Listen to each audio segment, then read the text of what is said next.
들어갑시다. 저희 강의 계획서 그 사이 받으셨어요?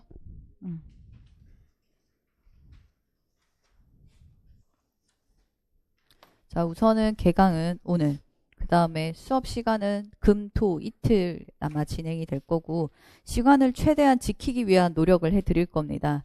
쌤들이 희한하게 마치는 시간을 칼같이 맞춰주시길 너무 원하시기 때문에 그래서 아마 늦는다 할지라도 6시 한 반 근처? 그래서 이게 가끔 이렇게 지방으로 내려가시는 분들은 마치는 시간을 말씀을 드려야지 차 예매하는 것 때문에, 그래서 아마 7시가 넘어간다라고 하면 제가 아마 미리 말씀을 드릴 거예요. 길기 때문에 시간을 좀 더 여유 있게 끊어라 이렇게 말씀을 드릴 테니까 웬만하면 10시에서 한 6시에서 6시 반 사이 정도 마친다라고 생각을 하시면 될 거고요. 보통 오전에 2시간을 하고 아마 밥 먹는 시간이 있을 겁니다. 제일 좋으시죠?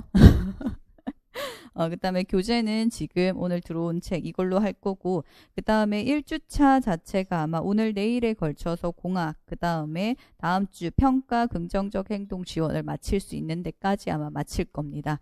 그 다음에 순서대로 아마 진행이 될 거고, 아무래도 중간중간 한두 번 정도는 보강이 이루어진다라고 말씀을 드렸고, 미리 공시를 할 거고, 강의실을 좀 더 알아봐야 되겠지만 아마 어떻게 하면 일요일날 보강을 해야 될 가능성도 있어요. 월화는 교육학 때문에 무조건 불가능하게 되고요. 그 다음에 또 초과정이 또 중간에 수요일쯤 또 이때 뭐 개설이 되는 그걸로 알고 있어서, 그래서 강의실 상황하고 보면 뭐 목요일이나 그 다음에 일요일밖에 안 되는데 2월달 가면 이게 기간제 하시는 분들이 또 못 오는 그 또 문제가 생기거든요. 그래서 보강 날짜가 아마 일요일이 될 가능성이 아마 높을 겁니다. 해도 보강은 아마 오후에 시작을 할 거니까 혹시 교회 가시는 분들은 오전에 교회 갔다가 오시면 될 거고요. 그 다음에 그 뒤편에 보시면 제가 월별 공부 계획을 대강 말씀을 드렸을 겁니다. 그래서 지금 우선은 제 연간 계획에 따라 우선은 맞춰서 공부하는 형태로 지금 해놨고요. 특수교육학 같은 경우에는 제가 기본 이론서에는 기본이 그 기출문제다라고 해서 제가 한 권인 이유가 기출문제에 나오지 않는 걸 최대한 빼려고 노력을 많이 했습니다. 그래서 가끔은 기출 문제에 넣기 참 애매한 기출 같은 것도 있어서 어떤 거는 참 애매한 부분은 빠져있는 부분도 있기는 한데, 제가 기본이다라고 생각을 해서 한 번 언급된 게 아니라 계속적으로 나올 만하고 그 다음에 그 부분에서 봐야 되는 범위까지는 넣어놓은 책이 제 이론서기 때문에 기분 나쁘게 점점 두꺼워지고 있습니다. 이게 기본이다라고 하는 건 선생님들이 공부하셔야 되는 것도 점점 늘어나는 거거든요. 그래서 우선은 지금 책을 외워라 이게 아니라 이 안에 나오는 내용 자체가 기출 범위다라고 하는 걸 먼저 인식을 하셨으면 좋겠습니다. 그리고 이걸 바탕으로 책을 보시게 되면, 강론을 보시게 되면 내가 강론을 보다가 눈에 익은 거는 뭐다? 아, 기출 문제구나. 이게 자체가 되기 때문에, 그래서 이론서에 있는 내용이 어떠한 것이다 라는 것을 먼저 기억을 해 두시는 게 좋을 것 같습니다. 실은 이론서만으로 내용을 다 파악하는 거는 불가능해요. 아무리 설명을 해 드린다 해도 그거는 쉽지 않고요. 그래서 우선 개념 자체가 어떠한 것이 있다 정도를 파악을 하시고, 그 다음에 기출문제, 그러니까 제가 교육과정 법을 다 뻥뻥 띄워놓은 이유는 1, 2월 달이 공부가 잘 안 됩니다. 여기 혹시나 노량진 처음 올라오신 분이 계시면 노량진 적응하는 것도 힘들 거요. 그 다음 우선은 맛집 투어부터 이루어져야 됩니다. 먹고 살려는 행동을 먹고 살기 위해서 우리가 공부를 하는 거기 때문에 맛집 투어가 먼저 이루어지고요. 서울 구경이 먼저 이루어지고요. 그나마 다행인 게 날씨가 엄청 춥기 때문에 좀 덜 나간다라는 거. 초반에 1, 2월 달에는 우선 앉아있는 버릇에 관련되는 부분이기 때문에 실은 이때 할 내용 자체가 많아지면 괜히 부담감만 쌓여요. 그래서 너무 적게 짜주는 게 아닌가라고 생각을 하실 텐데, 적게 짜놓은 이유는요, 교육학 초과정 자체를 조금 더 열심히 하라고 지금 짜 드린 겁니다. 그래서 특수교육학 자체에서 저희 기본 이론서 복습, 예습 다 하시는 게 가장 좋고요. 그 다음에 혹시나 만약에 강론이 있으신 경우 같은 경우에는 강론에서 이 내용이 어디에 나왔는지 정도 찾아서 그 내용을 같이 보시면서 복습을 하시면 좀 더 도움이 되실 겁니다. 그 다음에 기출문제를 기본 이론서에 따라 영역별로 구분하기인데 이게 뭐냐 하면 쌤들 기출 분석은요 여기부터 시작됩니다. 보통 선생님들이 기출 분석을 하라 그러면 영역별로 나눠 놓은 파일을 얻습니다. 그걸 얻는 걸로부터 출발을 하는데 그게 아니라 본인이 한번 나눠보세요. 좀 상당히 귀찮은 그 작업이긴 합니다. 우선 한 문제 한 문제 잘라야 되는 부분도 있고 이런데 문제는 그거를 보다 보면 이 내용이 내가 어디를 넣어야 될지 몰라요. 실은 통합교육 안에서도 뭐다? 어디에 어떻게 넣느냐. 그 다음에 내가 어떠한 체계를 가진냐에 따라 문제가 들어가는 부위가 좀 달라지기는 한데 어쨌든 이 문제가 어디에서 나왔다라고 하는 것부터가 실은 공부 시작이 됩니다.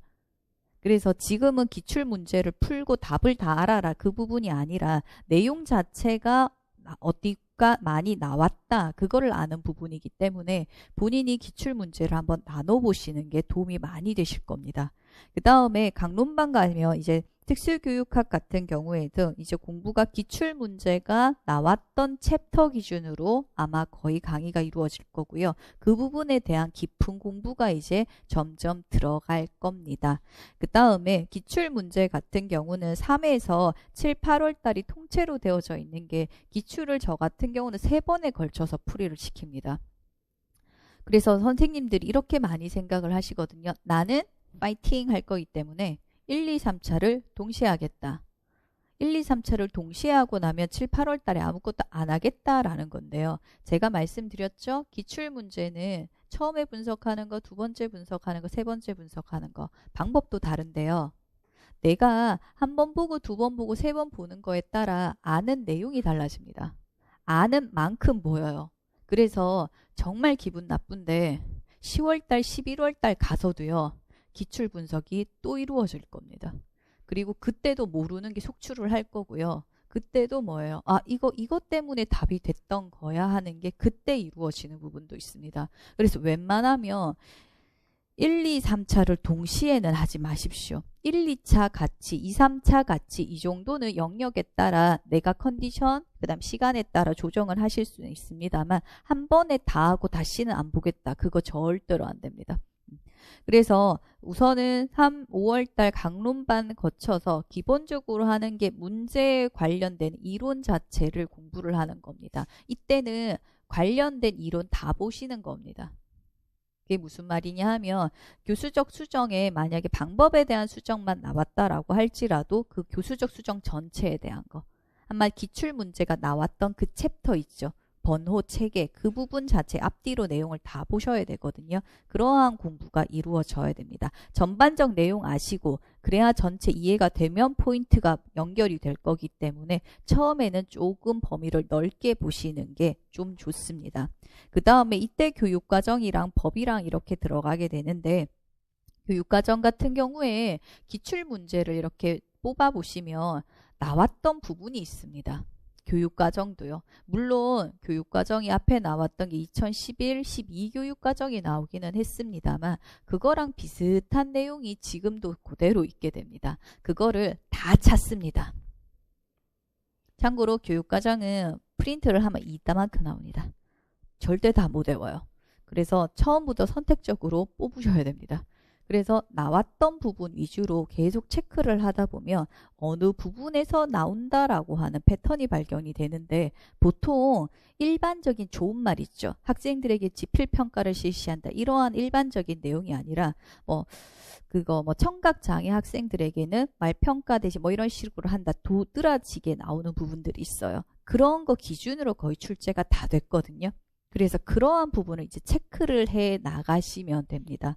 그리고 체크한 부분 위주로 자세하게 보시게 되는 게 3월에서 5월달 정도로 이어지게 되는 겁니다. 그 다음에 3월달 가시면서 확실히 공부하는 시간이 늘어나셔야 됩니다. 그래서 최저 시간입니다. 공부를 요만큼만 하라는 게 아니라 최저 이 시간을 맞추어라. 다른 말로 아무리 내가 미치도록 뛰어나가고 싶다라고 해도 이 시간은 맞추고 나가라는 겁니다.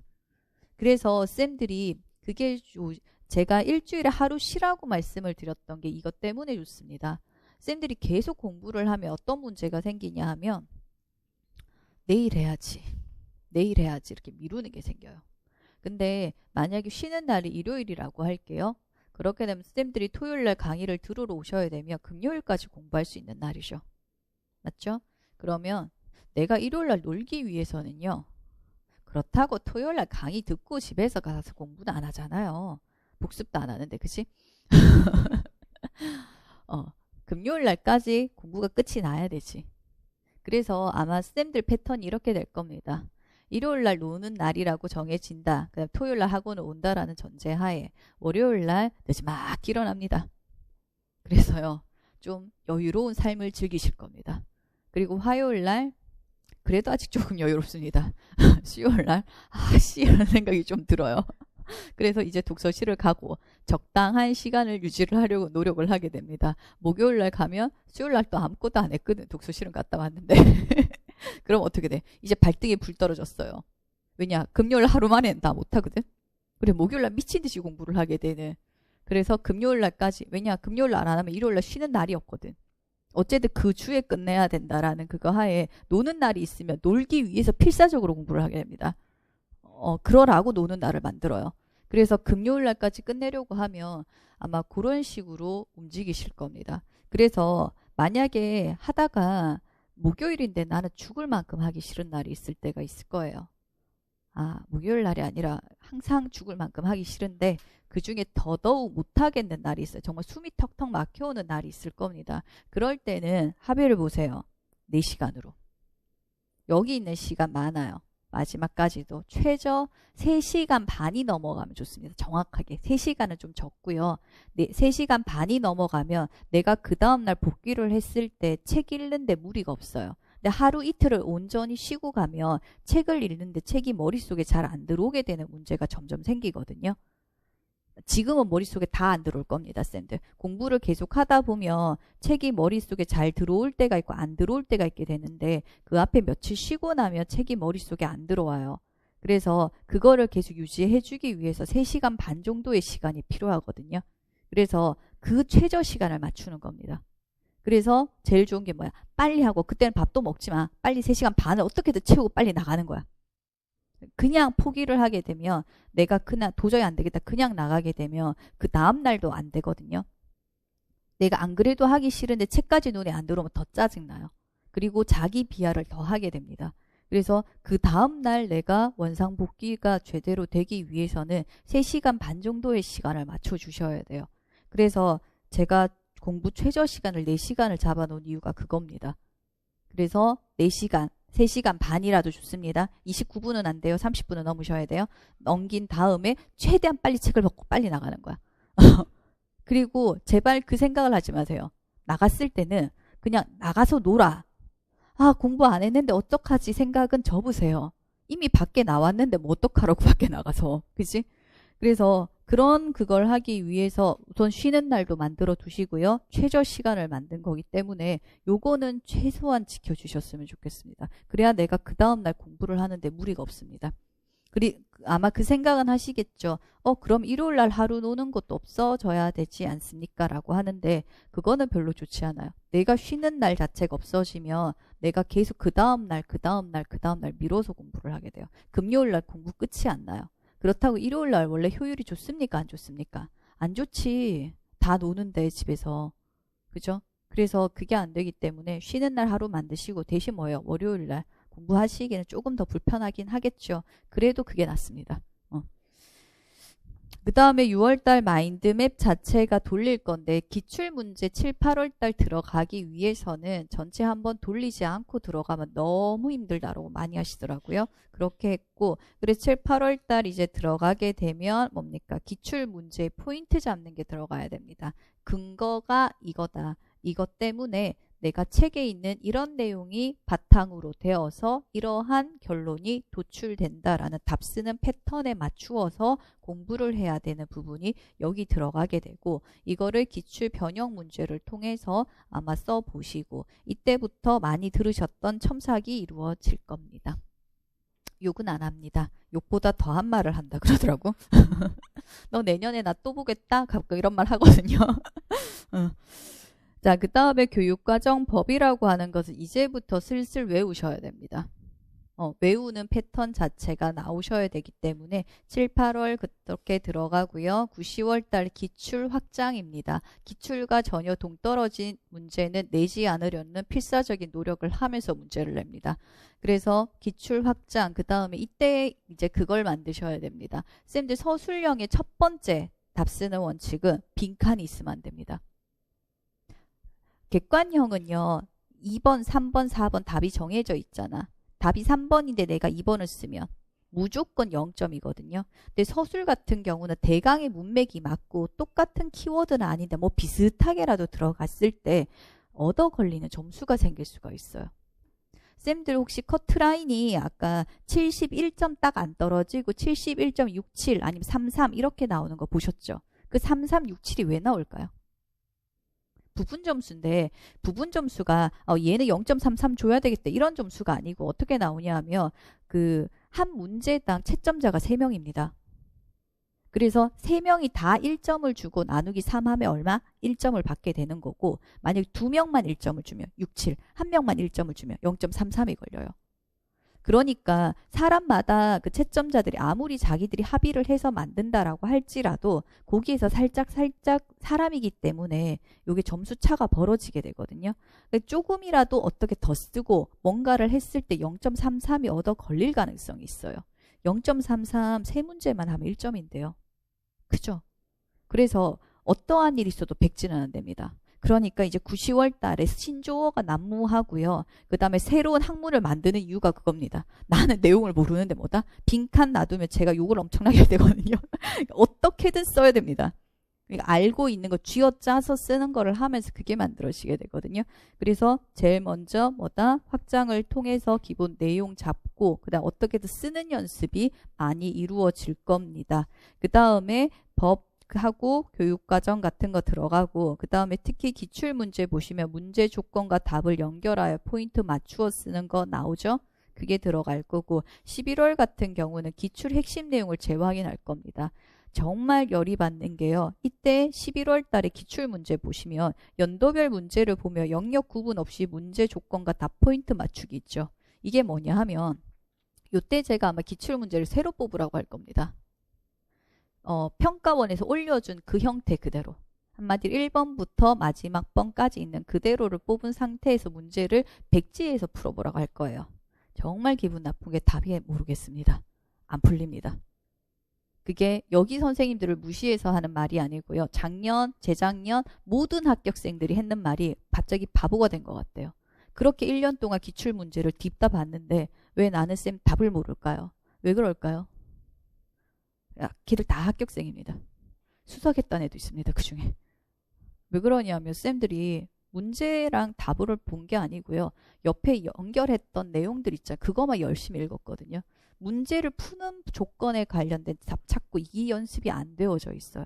그리고 그거 내가 앞에 기출문제 해석했던 거 있죠. 분석했던 거 그 안에 뭔가 참 여러 가지로 내가 많은 첨가물이 들어가 있어요. 문제를 잘 풀기 위해서. 그 조건에 내가 익숙해져 있기 때문에 그 조건이 모두 다 사라지고 나면 내가 문제를 풀 수 없는 상황이 벌어집니다. 11월 달 그래가지고 연도별 문제 풀어라 그러면요. 푸는데 그러던데 한 3시간, 4시간 걸린대요. 하나 푸는데. 그리고 답 제대로 나와야 되지. 이것 때문에 어떻게 돼? 이렇게까지 나와야 되면 그렇게까지 걸리기도 합니다. 근데 이제 이렇게 하면서 뭐예요? 영역 구분도 없이 왜냐 전에는 시각장애만 청각장애만 이렇게 했는데 시각, 청각, 학습장애가 왔다 갔다 해야 되는 머리 구조가 만들어져야 되거든요. 그거랑 그 다음에 문제 보는 포인트 이러한 것들이 나오면서 될 거고 공부 시간은 숫자가 아니죠. 11월 가서 정확히 체력이 있는 만큼은 1일부터 말을 하는 게 아니라 정확히 뒤 2, 3주를 말을 합니다. 혹시 합격생들이 그 말하는 거 들어보신 적 없으세요? 그냥 눈 뜨고 잘 때까지 공부만 했다. 하루에 13시간씩 14시간씩 했다. 그 공부를 계속 그렇게 한 게 아니고요. 11월 직전에 한 2주 그렇게 했습니다. 딱 그때. 그전에는 한 10시간에서 11시간, 또 남자쌤들 좀 체력 있으신 분들은 12시간을 가기도 하는데 그 12시간을 계속 몇 달을 버티는 건 솔직히 쉽지가 않더라고요. 그래서 아마 전체적으로 1년이 이렇게 아마 흘러갈 겁니다. 그래서 각각 월별로 기출을 어떻게 해석하고 어떻게 쓰는가에 따라 강의가 진행이 된다라고 생각을 하시면 될 겁니다.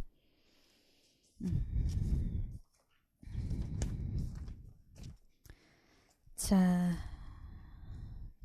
오늘 들어갈 부분은 통합교육입니다.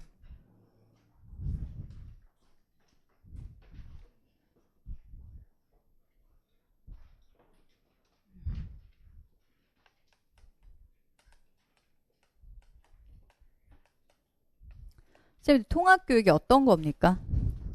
자, 지금부터 제가 아마 1, 2월 달 강의 때 던지는 말들은요, 선생님들한테 이론서에 있는 내용을 외워서 말을 하라라고 하는 부분이 아니라 선생님들이 생각을 그냥 묻는 걸 겁니다. 그리고 이 생각이라고 하는 게 내가 학과 공부에서 얼만큼 열심히 했다 이게 아니라 그냥 이 용어를 들었을 때 어떠한 생각이냐, 대강 느껴지는 게 어떠한 것이냐 그거를 물을 겁니다. 왜냐하면 하나같이 제목에 대한 걸 물을 거예요, 저는. 근데 제목이라고 하는 것, 용어라고 하는 것은 그것에 대한 개념을 가장 잘 대표할 수 있는 용어로 만들어지게 됩니다. 통합교육입니다. 자, 어떤 말일 것 같아요? 합성어죠. 통합된 교육. 무엇을 통합했을까요? 우리 쪽의 통합이기 때문에 이것이 어떤 통합? 예전에는 분리되어져 있었다. 어떤 게 분리되어져 있었습니까? 저기 보세요. 특수교육과 출신들 맞으시죠? 이렇게 질문을 하는 게 익숙하지 않습니까? 혹시나 내가 틀린 말을 하면 옆에 애들이 국사리를 줄까봐? 상관하지 마세요. 1년 보고 안 볼 친구들입니다. 물론 같이 가실 수도 있긴 하겠지만 내가 공부하는 데 초점을 맞추시면 됩니다. 자, 통합이라고 하는 건 보통 합친다라는 의미가 많이 있죠. 같이. 무엇을 같이라고 생각하시면 됩니까? 장애 학생과 일반 학생들이 같이 교육이 이루어지는 것. 그게 통합교육입니다. 말 그대로 같이 교육이 이루어지는 겁니다. 왜냐하면 예전에는 따로 이루어졌다가 지금은 함께 교육을 하게 되는 것. 그게 통합교육입니다. 자, 근데 이 함께라고 하는 부분에 어떠한 종류가 있느냐라고 하는 부분에 문제가 되죠. 아마 전체를 제반으로 전체 큰 설명을 할 거기 때문에 마인드맵이 없는 부분이 좀 있을 겁니다. 자, 그래서 이 통합, 함께라고 하는 부분에 의미하는 게 제일 처음에 이루어져야 되는 게 물리적입니다.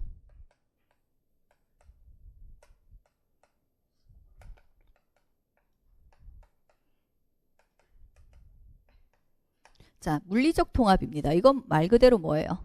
물리적, 뭐다? 겉으로 보이는 형태, 조건. 간단히 같은 학교에서 교육을 한다. 자, 같은 학교에만 들어가 있으면 통합교육이 이루어진다라고 할 수 있다, 없다? 처음에는 넣어 놓으면 될 줄 알았어. 근데 어떻게 돼? 들어는 가 있는데 거기에서 같이 학급 구성원으로 아니면 옆에 친구로 받아들여진다, 못 받아들여진다, 받아들여지지 못한다. 그래서 사회적 통합이라고 하는 것이 들어가게 됩니다. 그래서 장애 이해 교육부터 학생에게 사회성을 가르쳐서 친구를 만들어주는 이러한 것이 등등등등이 들어가게 되는 사회적 통합. 그 다음에 교육과정적 통합이라고 하는 게 있습니다. 자, 교육입니다. 통합으로 끝나는 게 아니라 교육이에요. 자, 교육이라고 하는 건 어떤 거예요? 간단히 쌤들이 생각한 교육은 뭐 가르쳐야 되지. 쉽게 알아야 되지 그러면. 그게 교육입니다. 자, 근데 교육과정적 통합이란 거예요. 교육과정을 통합을 하겠다라는 겁니다. 교육과정은 뭐예요? 가르치는 내용. 학교에서 배우는 내용 전체 다가 실은 교육과정입니다. 그것을 같이 가르치자. 왜냐하면 우리 애들 같은 장애 아동들의 기본 전제가 뭡니까? 왜 장애예요? 제한이 있다. 일반 학생들이 일반 교육으로 교육적 혜택을 받지 못하기 때문에 그래서 그 학생들에게 맞는 어떠한 다른 지원 같은 게 더 추가적으로 들어가는 학생들이 장애 아동이라는 겁니다. 근데 거기에서 뭐예요? 교육과정을 통합을 하자. 간단 일반 교육과정 안에 우리 애들을 넣어서 같이 교육을 시키자라고 하는 게 마지막 통합의 흐름이다라는 겁니다. 실제 우리나라 여기 있습니다. 이거는 거의 다 이루어졌다라고 보고 있어요. 그리고 지금 특히 많이 하고 있는 게 이쪽입니다. 그래서 특히 사회성에 관련되는 부분이 많이 나옵니다. 특히 어떤 아동들의 사회성? 학습장애, 그 다음에 경도지적, 그 다음에 자폐 중에서도 고기능 자폐, 쉽게 아스퍼거라고 많이 합니다. 그 DSM에서는 아스퍼거라고 하는 용어가 빠지긴 했는데 아직 그거 유럽에서 쓰는 ICF에서는 그대로 용어가 남아 있거든요. 그리고 우리 쪽에서 편의상, 임상적으로 고기능 자폐 있죠. 지적장애를 동반하지 않은 자폐들, 그래서 어느 정도의 발화가 유지되는 학생들을 보통 우리가 아스퍼거라고 많이 부릅니다. 얘들 같은 경우에는 그나마 사회성이라고, 그러니까 학교에서, 일반 학교에서 학습적으로 어느 정도 따라는 갈 수 있는 애들입니다. 아예 분리는 안 해도 되는 애들. 그런 학생들에게 사회성을 가르쳐서 뭐다? 사회적 총학을 시키자라고 하는 부분이 나오게 되죠. 그래서 뒤에 나올 겁니다. 자폐에서 특히 요새 인지적 중재, 사회성 가르치는 중재를 인지적 중재라고 하는데 그쪽이 많이 대두되는 이유가 이러한 시대적 흐름 때문입니다. 자, 그 다음에 교육과정적 통합입니다. 실은 1도 이루어지지 않고 있는 것 같은데요. 우리가 배우는 거는 뭐? 이론. 자, 이론과 실제는 뭐가 먼저 가야 된다? 이론이 항상 앞을 가야 됩니다. 그래야지 나중에 실제가 따라가게 돼요. 그래서 교육과정적 통합이라고 하는 것 자체는 같은 교육과정을 쓰자. 끝나면 돼요? 안 돼요? 여기서 끝나면? 교육이기 때문에 뭐까지 나와야 됩니까? 평가. 가르쳤기 때문에 뭐든지 가르쳤다. 그래서 이걸 가르쳤다. 학생이 학습했다라는 건 어떻게 알 수가 있어요? 아동에게 평가를 했을 때 일명 가르쳤던 교수 목표에 아동이 도달을 할 수 있는가 그 부분을 평가하는 부분으로 이루어진다라는 겁니다. 그래서 같은 교육과정 안에서 학생이 의미 있는 수업, 목표를 달성할 수 있도록 하는 것이 교육과정적 통합이 되게 됩니다. 그리고 지금부터 배워야 될 통합에서 나오는 내용들은 다 이것을 기반으로 한다라고 생각을 하시면 됩니다. 자, 통합에서 아마 지금 마인드맵을 보시면 크게 큰 줄기 2개가 있을 겁니다. 협력이랑 교수적 수정.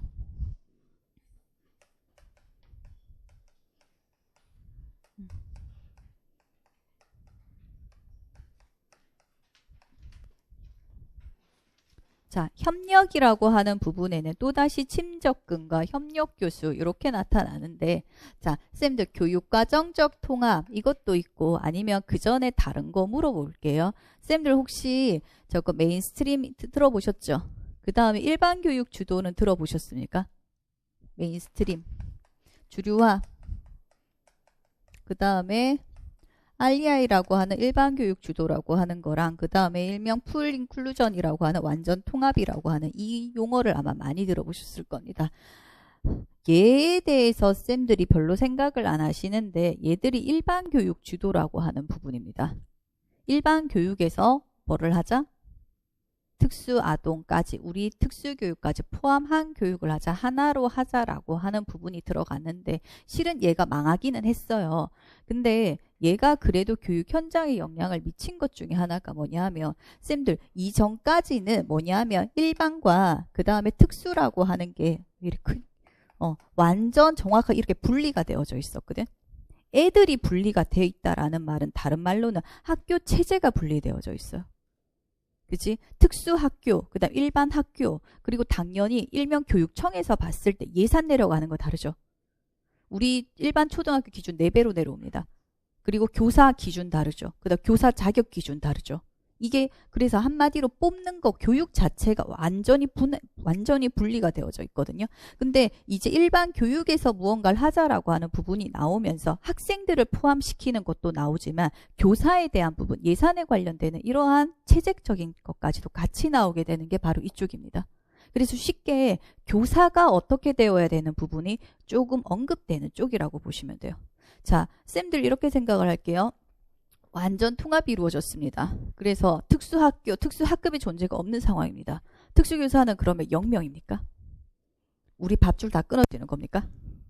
이게 나오는 거잖아. 자, 그래서 이쪽에 들어가는 부분이 그거예요. 이제 통합이 이루어졌을 때 특수교사는 어떻게 해야 되는가? 교사끼리는 어떻게 해야 되는가 전제가 되는 게 바로 협력과 교수적 수정에서 들어갈 수 있는 부분이라는 겁니다. 자, 협력에 처음에 들어가는 거는 팀 접근입니다. 팀으로 아동에게 접근을 할 것이다. 왜? 왜 같이 해야 됩니까? 왜 팀으로 들어가야 됩니까? 우리 애들은 다양한 교육적 요구를 가지고 있습니다. 지적장애, 자폐를 생각을 할게요. 선생님, 자폐 본 적은 한 번 있으시죠? 자폐 아동. 자, 여기서 생각을 하시는 분들이 자폐라는 생각을 했을 때 다 똑같은 생각을 할까요? 그리고 경험이 있으실 겁니다. 그러니까 내가 봤던 자폐는 어떠한 아동이다. 이렇게 위로 뛰는 애다. 어떤 애는 뭐다? 때리는 애다. 어떤 애들은 반향어 1도 없는 애. 아예 무건수행하는 정도 있죠? 그런 애들, 아예 무발화 단계인 학생들도 있을 거고, 어떤 학생들은 제가 자폐가 맞나 싶을 정도로 말을 잘하는 애들도 있을 겁니다. 그래서 굉장히 다양한 특성을 가지고 있기 때문에 얘를 평가를 하기 위해서는 상당히 다양한 전문가들이 같이 들어가야 된다는 거죠. 특히나 우리 아동들은 제가 그랬죠. 저희 특수교육은 누구를 대상으로 한다? 장애 아동을 대상으로 한다. 장애 아동은 특수교육 대상자에 들어오는 것부터 들어가죠. 그래서 각각의 아동을 진단하기 위한 과정부터 그 다음에 평가, 이 평가는 마지막 교수평가까지입니다. 이 전 단계까지 다 하기 위해서 상당히 많은 사람들의 전문가가 들어가야만 아동의 교육적 요구에 맞춘 전 과정이 이루어질 수 있다는 겁니다. 여기에 들어가는 게 팀 접근입니다. 그래서 여기에 들어가는 전문가들이 어떻게 만들어지고 협력하고 어떻게 교육이 이루어지는가에 따라서 다 간초라고 하는 다학문적, 간학문적, 초학문적 접근이라고 하는 형태로 이루어지게 되죠. 당연히 다학문적은 여러 가지 영역의 전문가가, 간학문적은 여러 가지 영역의 전문가들이 있고 그들 간에 서로 간에 상호작용이 일어나는 것을 말합니다. 그럼 초는 뭘까요? 초월했다. 학문을 초월했다라는 겁니다. 그래서 자신의 영역을 제각각 전문 영역을 확실히 가지고, 그러니까 그 전문 뭐라 그랬지? 틀이 그대로 정해져 있는 교육이 이루어지는 것이 아니라 이것이 허물어진 하나로 합쳐진 부분에 관련된 부분이다라고 생각을 하시면 됩니다. 개념만 잡으세요. 안에 대한 내용 한 개 한 개를 외우려고 생각을 하시면 생각보다 더 어려워지거든요. 전체 여러 가지 학문이 합쳐졌다. 그 사이 간, 그 다음에 그것이 초월해서 경계가 허물어졌다라고 생각을 하시면 될 겁니다. 자, 그래서 전반적 진단부터 평가 전 과정에 이르기까지 사용되는 팀 접근, 그 다음에 협력 교수라고 하는 형태가 있습니다. 가르치는 것. 그래서 이게 실제적이다라고 생각을 하시면 돼요. 수업에서 가르치는 거. 자, 학생이 일반 교실에, 장애 학생이 일반 교실 안에서 가르침을 받는다. 수업을 받는다. 다 완전 통합이 이루어졌다. 한두 명이 아니라 전체 특수교육 대상자 아동이 다 그렇게 됐다라는 전제면 특수교사는 어떻게 돼야 됩니까? 같이 수업에 들어가야 되지. 그 형태가 협력교수입니다.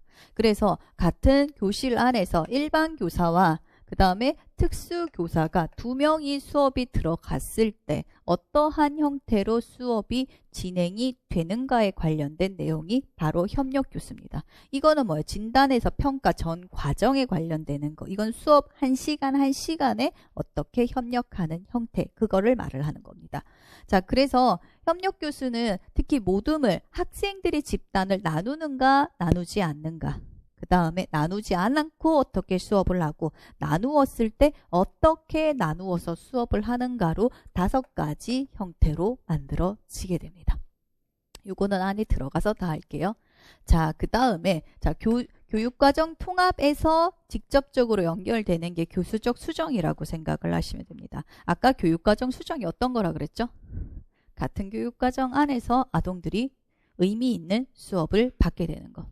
어쨌든 같은 교육과정을 써. 근데 뭐까지 나와야 돼? 평가. 그 자신의 목표를 어느 정도 달성할 수 있는 것까지 나와야만 되죠. 자, 그러기 위해서는 일반 교육과정을 그대로 가지고 오면 우리 아동에게 적용할 수 있다, 없다? 되는 부분도 있겠죠, 어떤 거는. 미술 좋아하는 애들, 미술, 뭐 노래 부르는 거, 뭐 리듬 악기 치는 거, 이 정도는 될 수 있는 경우도 있는데, 완전 모든 교과가 그게 다 된다라고 하면 기본적으로 장애 아동이 아닙니다. 그죠? 우리 학생들은 그들만의 독특한 요구가 있기 때문에, 그래서 뭡니까? 가르칠 때 수정을 해주겠다라는 겁니다. 우리 아동들의 눈높이 수준에 맞게. 그래서 뭐가 기반으로 한다?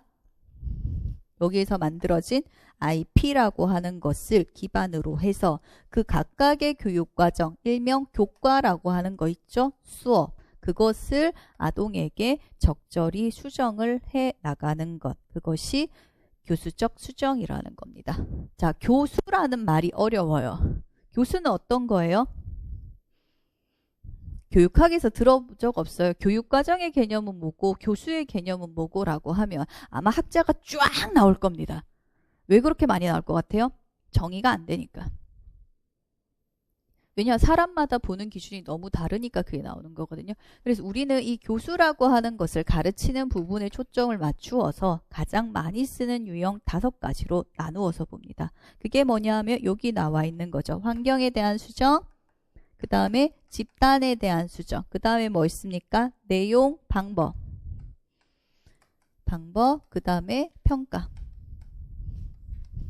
이러한 부분이 있습니다. 자, 환경에서는 아동이 위치한 환경, 물리적인 환경, 사회적인 환경을 적절하게 수정을 해주자.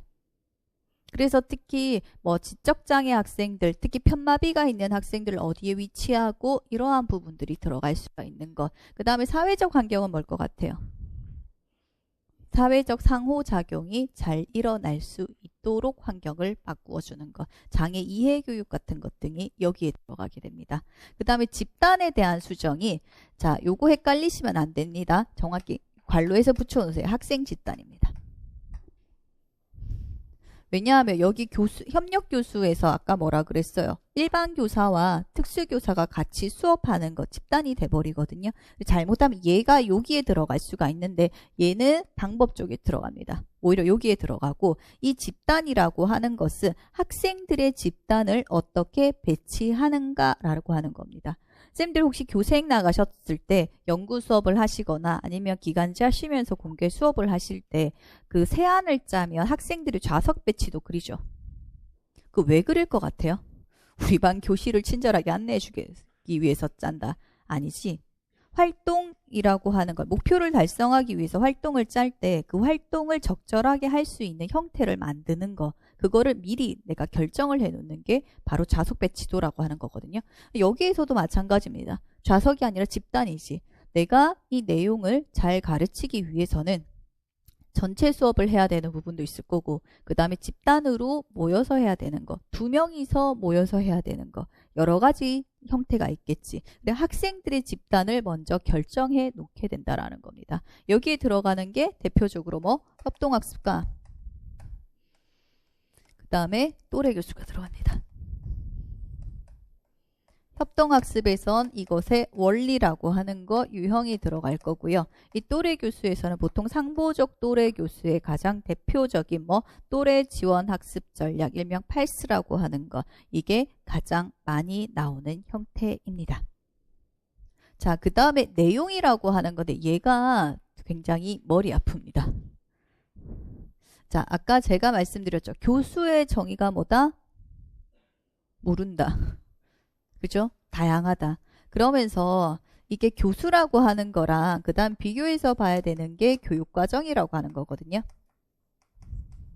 이게 완전 분리가 잘 안 됩니다.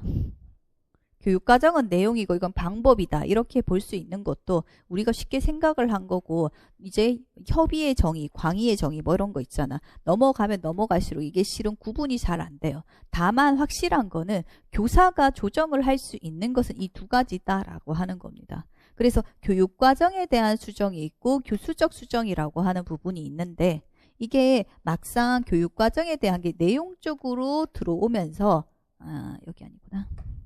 이렇게 들어오면서 막상 이 부분이 조금 혼재가 되어져 있는 상황입니다. 그래서 실은 요게 5가지로 나누어 보는 게 우리 박승희 교수님이 나눈 걸로 가장 많이 보는데 거기 안에는 이 내용적인 걸로 뭐 같은 교수 목표, 같은 활동 뭐 이렇게 5가지 단계로 나누는 게 나오는데 보통 우리 쪽에서 문제가 출제된 거는 뭐가 출제됐다?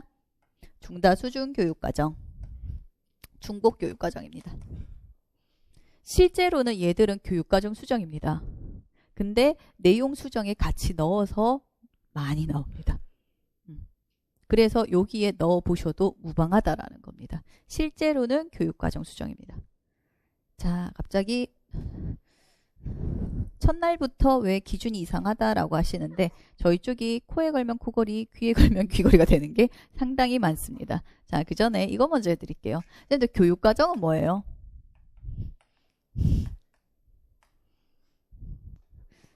자, 우리 체계를 한번 해보시죠. 왜냐하면 지금 여기서 교육과정도 나오고요. 목표도 나오고요. 방법도 나오고요. 내용도 나오고 자료도 나오고 활동도 나오고 이렇게 됩니다. 이게 뭘까요? 교육과정은 뭐예요? 쉽게 교육과정. 학교에서 배우는 건데 우리나라 체계로 따르면 뭐다? 특수학교 교육과정. 하면 되겠습니까? 기본교육과정 할게요. 기본교육과정, 공통교육과정. 이게 교육과정입니다. 국가 수준에서 만들어 놓은 거죠. 그리고 나서 지역 수준, 학교 수준 이렇게 만들어지는 건 아시죠? 그래서 우선 학교 수준의 교육과정이다라고 하는 게 뭐냐면 보통 학교에서 각각의 교과 선생님들 모여 있고 이런 식으로 되면서 학교 자체의 교육과정을 이걸 기반해서 좀 만들게 됩니다. 이걸 우선적으로 가르치지 않은. 그래서 학교 수준의 교육과정이 만들어지게 됩니다. 그러면 이제 뭐가 나와요? 여기에서 교사가 무엇을 결정을 하죠? 학생들에게 가르쳐야 되는 월별 내용에 맞게끔 제재를 선택을 하고 그 제재에 맞는 교수 목표가 설정이 되게 되죠. 그리고 교육과정 안에서 교수 목표 자체가 나오게 된다라는 겁니다. 교과 제재에 맞게. 그 다음에 이 교수 목표를 달성을 하기 위해서는 뭐가 필요합니까?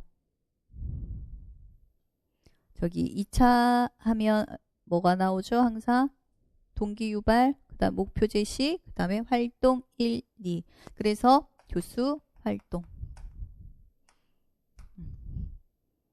그래서 이 교수 활동은 교수 목표를 달성하기 위한 거가 되고요. 그 다음에 하고 나면 이제 평가가 이루어지게 되죠. 자, 그 다음 이 교수 활동 안에 들어가는 게 어떤 게 있습니까? 방법적인 거, 그 다음에 어떠한 부분으로 교수가 가르치는 방법, 전략도 들어갈 수가 있겠고요. 집단도 들어갈 수가 있겠고요. 이게 다 들어갈 수가 있고 그 다음에 이 안에서 목표에서 활동에서 같이 연결되어서 나오는 교수 내용까지 들어갈 수가 있게 되는 거죠. 우선은 교육 과정이다라고 하는 것 자체는 이 위에 굉장히 상위 레벨이고요. 그 다음에 교수 목표, 그 다음 이 안에 우리가 알고 있는 여기에 들어갈 수 있는 대부분의 내용이 들어간다라는 겁니다. 평가는 일부러 따로 뺐어요. 그리고 나서 당연히 평가가 이루어져야 되겠죠. 자, 그래서 지금 교육 과정적 수정이라고 하는 거랑 그 다음에 내용 수정이라고 하는 거랑 같은 레벨에서 실은 비교될 수 있는 내용은 아닙니다. 왜냐하면 교육 과정이라고 하는 거는 목표를 추출하기 전에 있는 상위 레벨이고 이거는 그 안에서 쉬운 자료에 관련된 거라고 생각을 하셔야 되는데 이게 혼재되어서 쓰이고는 있습니다. 자, 그래서 중다수준 중복교육과정이 있는데 여기에서 어느 교육과정에서 목표가 추출되었느냐에 따라서 두 가지가 구분되어서 나온다 생각을 하시면 됩니다. 자, 그 다음에 방법적인 측면이 실은 여기에서 말하는 활동, 그 다음에 내용의 활동과 전략과 자료 이러한 것들이 들어가는데 실제로 이게 막상 잘 구분이 되지 않습니다. 안에서. 자, 이 자료를 썼는데 교수가 어떻게 제시했는가에 따라 자료가 활동이 될 수도 있고 전략이 될 수도 있고 이렇게 혼재가 되어져서 쓰여지는 것이고요. 그 다음에 마지막에 있는 평가 방법에 대한 수죠. 요즘 이게 굉장히 핫합니다. 왜 핫할까요? 이 중에서 나머지 중에 유독 얘가 중요해. 왜요? 아까 얘 제가 어디랑 연결된다 그랬어요? 교육과정적 통합. 교육과정적 통합의 결과가 뭐예요? 평가. 학생이 교육과정적 통합이 이루어졌다라고 하는 것을 증명을 할 수 있는 게 뭡니까? 평가를 했을 때 목표를 달성했다 여부로 지금 되는 거죠. 그러니까 학생들에 대한 내용적인 부분을 도달을 했다라는 걸 평가를 하기 위해 우리는 아동들에게 똑같은 방식으로 지필평가 실시하며 학생들이 그거를 수행할 수 있습니까? 없습니까? 내용은 알 수 있어. 근데 지필평가인데 얘는 손의 기능이 약해요. 근육 기능이 약해서 시간 내에 다 쓸 수가 없습니다.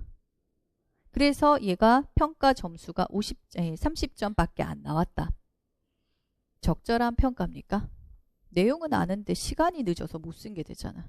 그래서 학생들이 내용의 목표를 달성했다라는 것을 알기 위해서 방법적인 측면에서 제한을 받지 않도록 하기 위한 평가 방법에 대한 수정이 여기에 들어가게 된다라는 겁니다. 거기에서 평가 환경, 도구, 그 다음에 방법이라고 하는 부분으로 크게 3가지, 각각 또 2가지가 더 붙어서 6가지 방법에 따른 평가 조정이 들어갈 수가 있다라는 겁니다.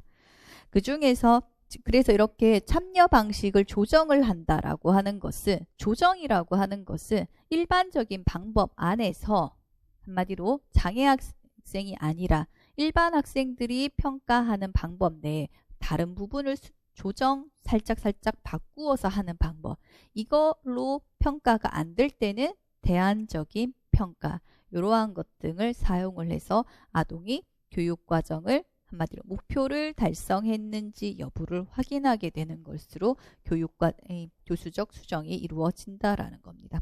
그리고 절차 있습니다. 한번 나왔던 거라서 넣어뒀으니까 이러한 식의 있다 정도만 봐두시면 될 것 같네요. 크게 이렇게 이루어지게 됩니다. 그래서 실은 물리적, 사회적, 교육과정적 통합이라고 하는 것이 우리가 시험에 나오거나 한 적은 없습니다. 근데 기본 전제가 여기에서 있기 때문에 이러한 전반적인 내용이 다 붙는다 정도만 기억하시면 될 것 같아요. 자, 그 다음 책 들어갈게요.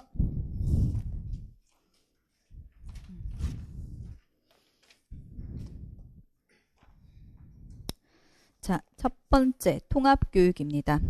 자, 우선은 정의부터 알아두시면 되는데 참 다양한 정의가 있을 겁니다. 통합교육에 관련된 것도. 자, 그랬을 때 가장 우선시 되는 거는 다 법입니다. 제가 아까 말씀드렸지만 저희 쪽 교육에서 가장 근간이 되는 게 현장에서 유명무실하다 그래도 IP라고 하는 거죠. IP가 중요한 거는 장특법에 들어간 법적 고시된 내용, 문서이기 때문에 그런 겁니다. 법을 무조건 기반으로 움직이고요.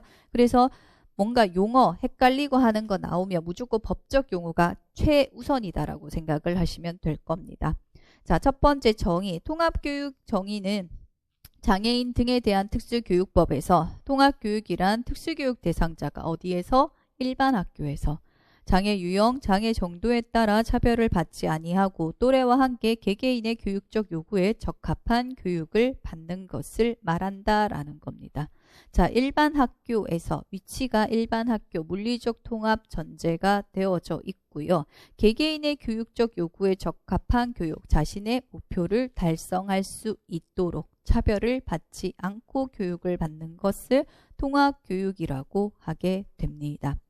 자, 그래서 통합교육 법적 내용을 보시면 그래서 통합교육 계획의 수립, 일반 학교의 장은 어떠한 것을 포함한 통합교육 계획을 수립 시행하여야 한다. 특수학급의 위치와 크기 이러한 것 등이 나온다라는 겁니다. 요거는 법적 내용을 그대로 넣어 놓은 것밖에 없습니다.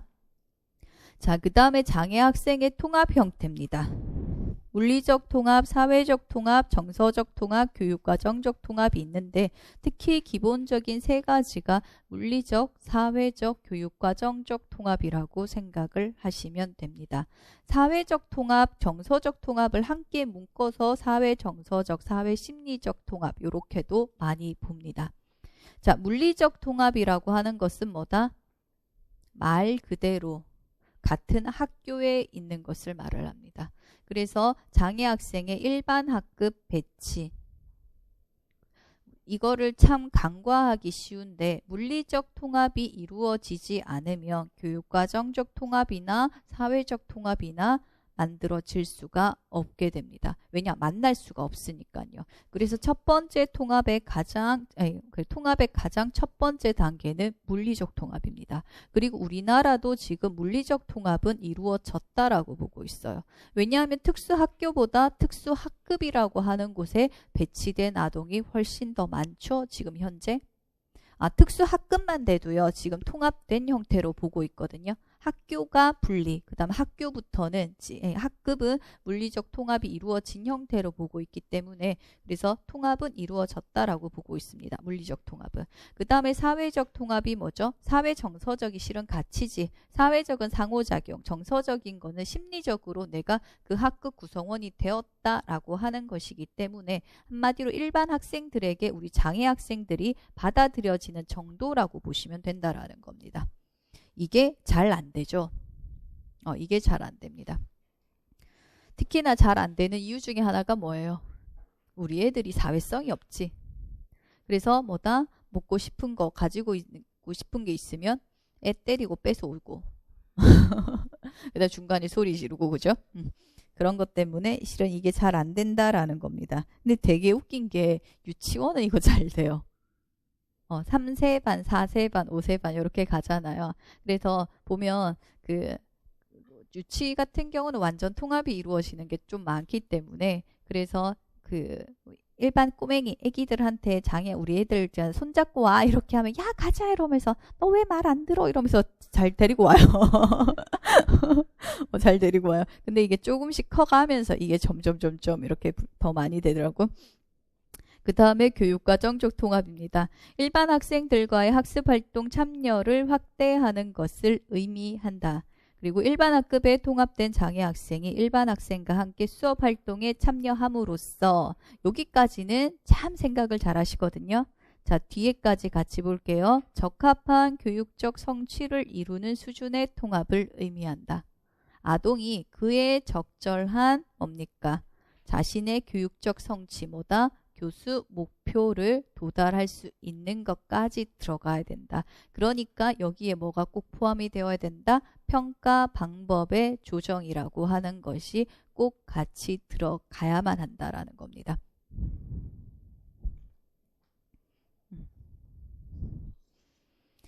자, 그 다음에 14페이지로 가시면 통합교육의 이론적 배경 부분입니다. 실은 문제에는 나오지는 않겠지만 그리고 선생님들 참 기출문제가 굉장히 예전 문제가 있는 건 아세요? 09년도 이전에도 서답형 문제가 있었다라는 건 아십니까? 그래서 그때 당시의 문제를 보시면 아마 주류화나 이러한 내용들이 조금 나올 겁니다. 그때 이슈가 물리적 통합이 시행되고 있는 단계였기 때문에 2000년 초반에 그래서 그 당시에는 그 문제 출제가 여기에 맞춰질 수밖에 없었고요. 지금은 이게 다 이루어졌기 때문에 교육과정적 통합에 이루어진다라는 겁니다. 자, 우선은 전체적으로 간단히만 보세요. 분리교육은 아시겠죠? 정말 심한 분리였습니다. 그래서 오죽하면 장애 학생들 같은 경우에는 교육이 이루어지지 않거나 어디 가둬놓거나 아니면 죽이거나 옛날에는 그냥 많이 죽였잖아요. 지금 북한도 죽이잖아요. 북한에서 특수교육 들어보신 적 있습니까? 특수교육이 되는 학생들이 있긴 있어요. 그 당 고위급 자녀들.